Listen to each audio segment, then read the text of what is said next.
It's the Down Beach Buzz Real Estate Webcast for April 11, 2024.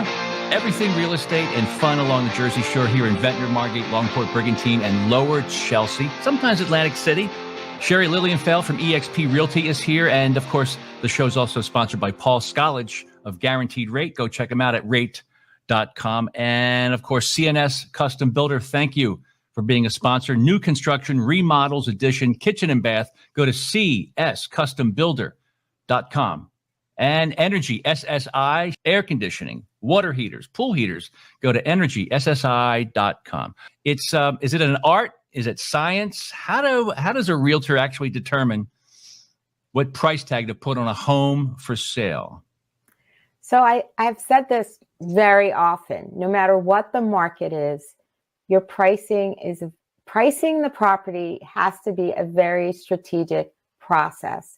You have to, even in the market when houses were going under contract immediately, it's still very, very strategic. You have to look at what's on the market, you have to look at what's selling, and you have to understand the buyers that are out there. And one thing that really frustrates me is when different realtors come in with different pricing, and what I call it is trying to win the business. They are telling a seller a high price to win the business. But really, pricing your home is so important when you list it. It really should be a group project. Like, it should be between your realtor and the seller. The realtor should actually go through the numbers with you, and together you decide on how you want to price your home. So if someone is telling you, hey, please price my home really high because I think it's worth this much, there's negatives that go along the consequences of overpricing your home. So this is one graph that I like to talk to people, to sellers. And the blue line is when you overprice your home. So what happens when you overprice it? So price is on the left, and on the bottom is time. So overpricing your home causes your home to sit on the market longer. You get price drops. And then ultimately what happens when you come out overpricing your home, you ultimately end up selling it for less than probably what you could have gotten, the quote unquote market value, than if you just priced it right initially. So if you look at the things, the 2 points on the bottom, buyers and agent lose interest in properties that are priced too high. It gets a stigma. Your home gets a stigma, even in a low inventory hot market. And I could give you some statistics on what's going on right now in our market. But anyway, to generate interest, your price might have to be dropped below the competition to ultimately get it sold. This is why I always say it is not a good idea to overprice your home. If an agent's coming in and say, well, I think we should price it, at this price, and I'm saying, well, I think we should price it at this price, I encourage you to challenge them and say, why are you saying that? Show me the statistics. Show me what numbers you use. I literally take a day or two really thinking about that pricing because it's so important. The pricing pyramid. So if this is about where you price it and then how many people are actually going to come into your house to see it. So the point of this pyramid is if you price it at market value or below, you're going to get much more interest, percentage of potential buyers who will look at your home. Pricing it a little bit below market value actually generates a whole lot more interest and a whole lot more showings. And this is where you get that competitive activity that's going on. Psychologically, if you're ready to sell your place and you have three realtors come in, you're going to interview all three. Because keep in mind, I think I shared with you, you're going to spend the next 60 to 90 days with this person. You better like them. You better trust them. You better think that they're reading all the fine print. They're going to make sure you're aware of any potential landmines that could come up. Maybe at the very last minute, a title issue pops up, and maybe you didn't know that there was some disclosure items that were missed. I'm telling you, the psychology of picking somebody based on, I'm going to get you 50 grand more than the other people, that's dangerous. A lot of people fall into that trap, don't they, Sherry?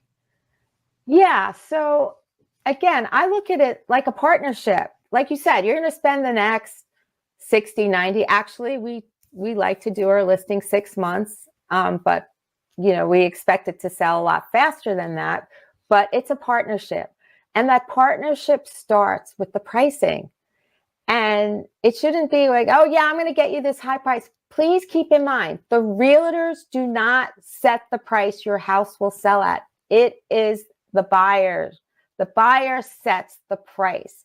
So I don't know what kind of magic crystal ball someone has where they're going to get you a higher price when the buyers aren't out there willing to pay. What you want to do is strategically price so you get more buyers in, so that you can get the price that the market value will bear. So yeah, it's a partnership, and it's very important. So the other part is like you talked about, the details. There's so much that goes into a real estate transaction. There's a lot of things that come up that you really need someone who's thinking ahead and can anticipate any problems in advance. Real estate, there's a lot of paperwork. You really need someone who's very detail oriented. What I wanted to say, I mean, the points on the bottom really highlight what the pyramid is trying to portray. Properties priced too high attract fewer buyers, fewer showings, and fewer offers. Properties priced at market value generate more buyer interest. So I know you wanted to talk about an example, and I could give you some numbers about what's going on in the market. So as you know, I am a amateur wannabe realtor, as you are well aware. I call you a closet realtor, but that's okay. As I'm tooling around playing make-believe realtor, I noticed that one of the great high-rises here in Ventnor, Sunset Harbor, there's a property that had a price cut of 25 grand. So now it's on the market for 325. And I thought that was a pretty deep cut. What are your thoughts, Sherry? Yeah, this property happened to go on the market March 6th. I do want to disclose, I did not pick this. I'm not putting attention to anyone in particular.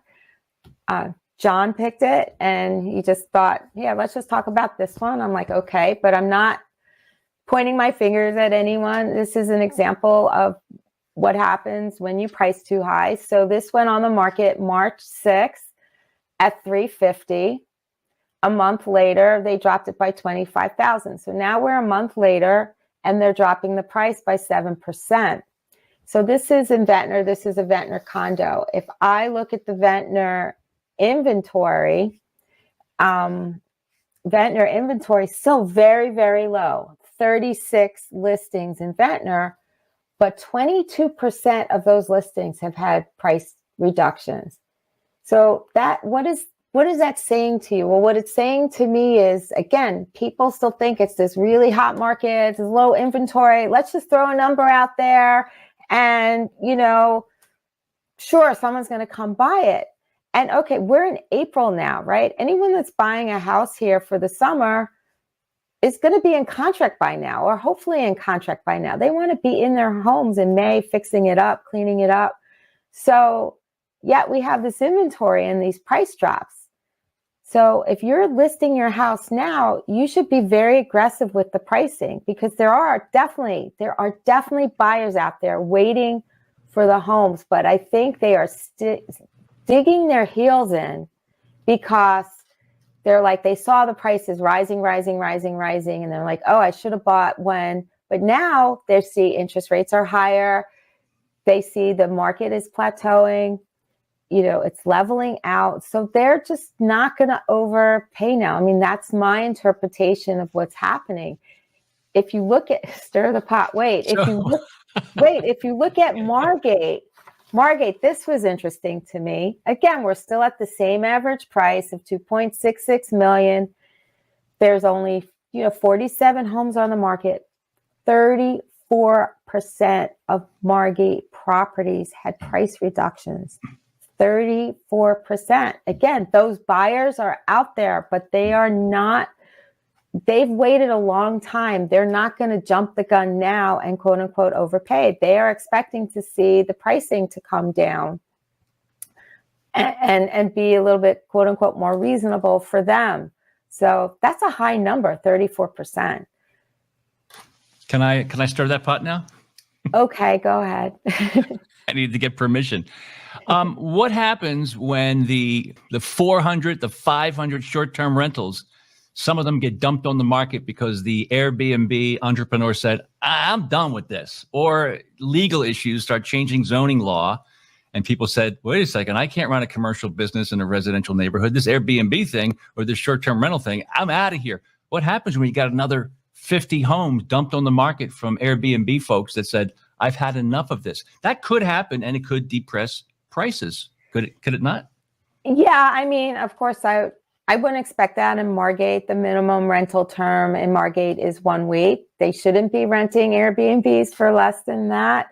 So I don't really see a lot of Airbnbs in Margate. Ventnor has quite a few more. As you know, Atlantic City has so many. So just a quick recap. So Margate has a 7-night rental minimum.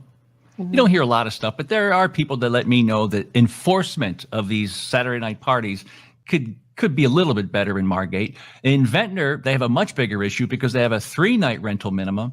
It really should be a 7, but they have a lot more problems with party nights and lack of enforcement. They don't have the manpower to enforce short-term rental. Atlantic City has over 1,000 short-term rentals. They have no restrictions. You can rent 1 night, 1 hour, whatever you want to do.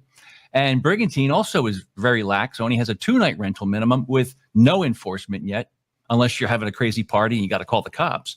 But, Sherry, I've always been saying, eventually some of these properties that could have been transacting back and forth could be put back on the market, these short-term rentals, because of the oversaturation of that industry, which had skyrocketed over the past few years. I mean, hopefully if they come back on the market, these people that are waiting, these buyers that are waiting for their property till prices come a little bit more reasonable for them, then they could buy their summer second home or first home properties. And I think that anybody looking for a long-term rental to stay here year-round, they'd be happy to know that they can do that again, because a lot of short-term rentals were originally long-term rentals, and we lose a lot of local employees, local families that prefer to rent as opposed to buy. Yes. Do you want to read this and then I could comment? Yeah. May I please? Go ahead. All right. So this is actually a few days ago. It's only a few days old, this set of comments. I'm always trolling the real estate websites just to see what people are talking about. So let me read this for you. Let's say I'm a cash buyer and I pay a specific buyer's agent to represent me on a specific house. The listing agent does not answer the telephone. They don't answer the faxes, the emails, or snail mail. Why is that? He wants both sides of the commission. Later, I learned that the house sold for less than I was willing to offer. Now what happens? The seller got less money and possibly more problems. The listing agent got both sides of the deal, both sides of the commission, the buyer and seller commission, and the qualified, interested buyer and the buyer's agent, they lost both time and money. So now what? Can I tell the seller that I was willing to offer more, but the listing agent was hiding? I smell a lawsuit here. Now what? And then there's a response here from somebody saying, I've had this happen to me several times. I find out later that the property sold for a lot less than my formal cash offer. Go figure. Sherry, I've been involved with stuff like this a little bit. So this is just anecdotal, but you think this might happen? I know you can't really point fingers. What people need to understand, the listing agent represents the seller and has a fiduciary responsibility to that seller. If they are not doing that, that's actually an ethics violation. It goes against our code of ethics for real estate. And if there is a problem, either if the seller thinks that their best interest wasn't represented, or the buyer feels like there's an ethics violation, then that needs to get reported to the real estate commission. It's not necessarily a lawsuit, civil suit. We usually start with the real estate commission. And there's some paperwork. You file a complaint and it goes to committee and they investigate it. They investigate it, then, they take it to another level. I will tell you, as an agent that represents buyers, when situations like this happen, and you think it's happening, it's very frustrating. When I submit my offers, there's a form that the seller is supposed to sign that acknowledges that they saw your offer and they're rejecting it, why they're rejecting it. I've gotten a lot of excuses why that form can't be filled out, or my seller's not around and we don't have to sign your paperwork. Well, that's not true. So I get a lot of excuses, which really kind of makes you wonder.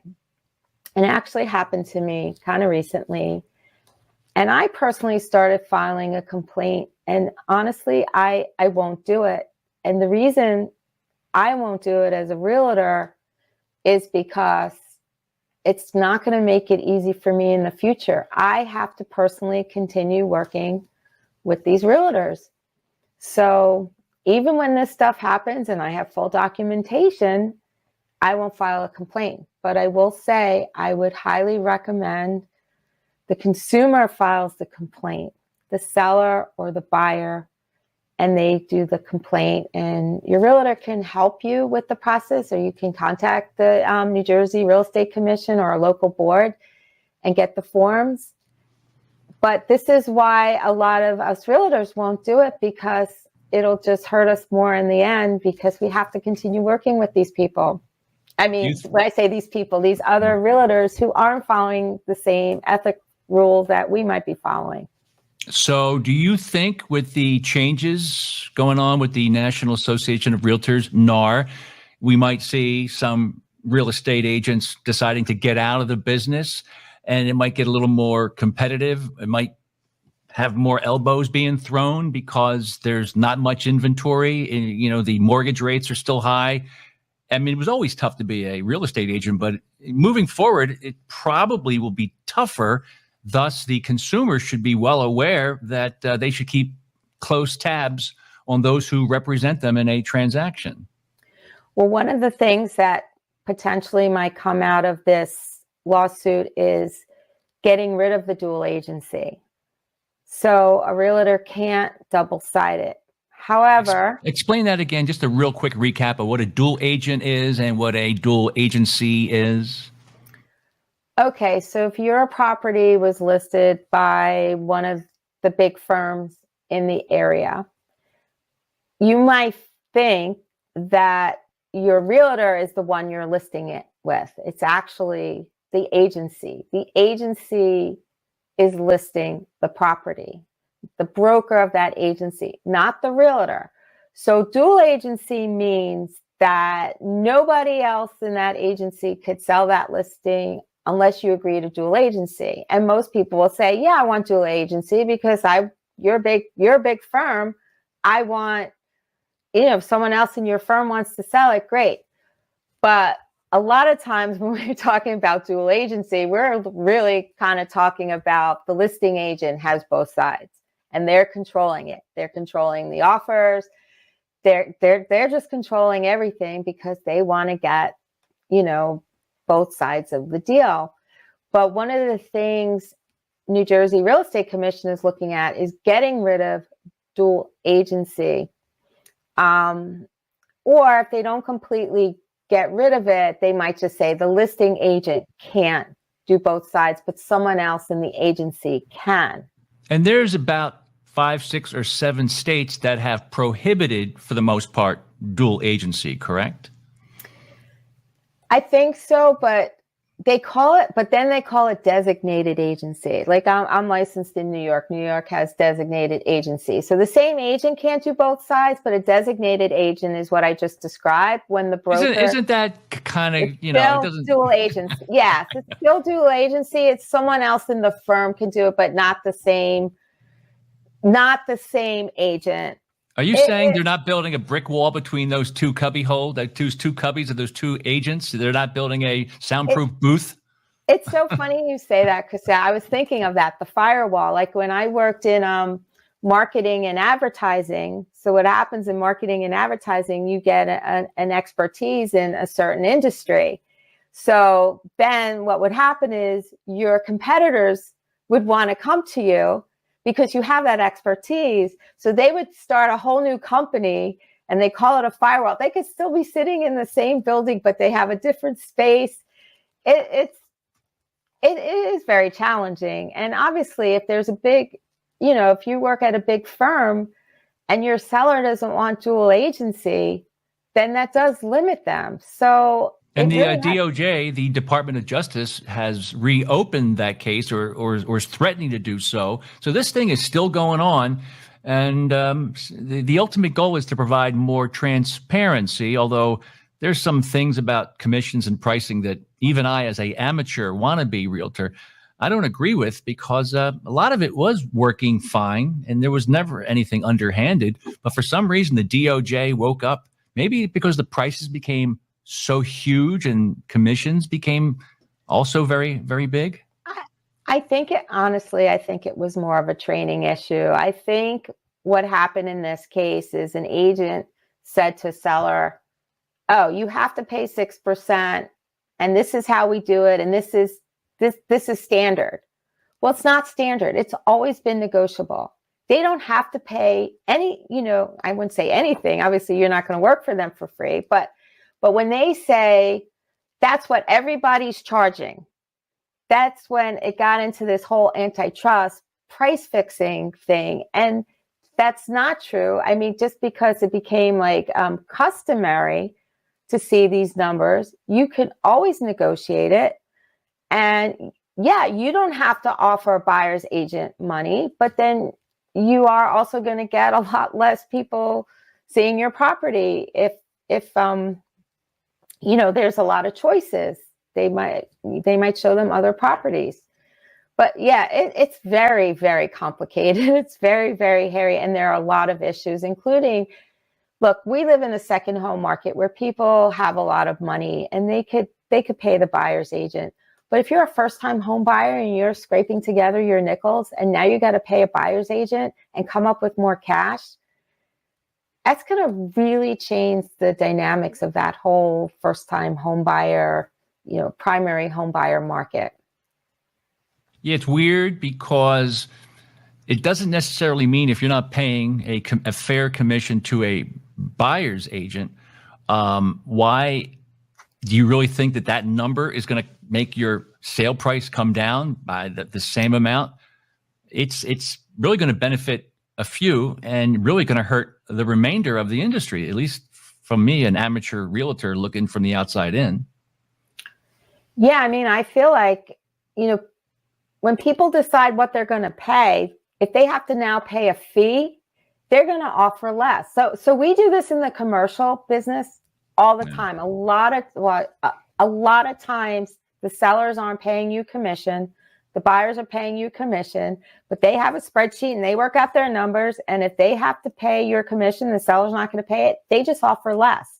Their total cost is their total cost. And if something else has to come out of it, their price to the seller is coming down. So if sellers think, oh, wow, I'm going to save all this money and I don't have to pay those buyer commissions now, that's not true. The pricing is going to come down to match that, to match whatever they're paying.